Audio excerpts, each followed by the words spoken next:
The central nervous system is the most fascinating, important, complex and vulnerable organ of our human body. It determines our entire being, who we are, what we do, and allows us to create and experience amazing things in life. Naturally, the brain is well protected from external threats by several highly functional barriers. But what if the brain gets affected by a disease like brain cancer, multiple sclerosis, Alzheimer, ALS, chronic pain? All are devastating diseases, and these diseases urgently need new and better treatment. That's why we use a Trojan horse to accomplish this. There are many medications already made, and the brain has protected the neurons by a barrier in the blood vessels. It's called the blood-brain barrier.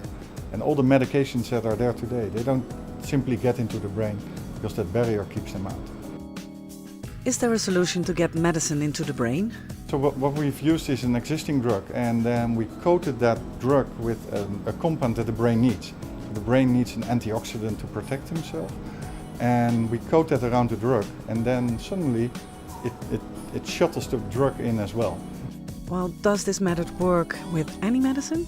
We can get many compounds in, but not all of them are easy to manufacture. So the more difficult the molecule is, the more complex it is to make a drug out of it. So we don't do everything. We do the ones that work and work predictively.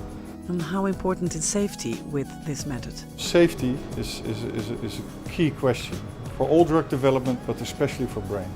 And again, that's why we use a body-owned mechanism to get it in and not breaking down this barrier and using compounds that we know are safe or needed in the brain. What are the results using this method? So our first program that we are testing in patients with a deadly brain cancer.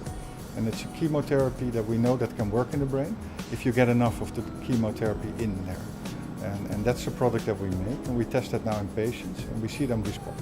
Even patients that had 10, 12 prior treatments that all failed, they still have a response to our treatment. So that's a very promising development. What does the future look like for this company?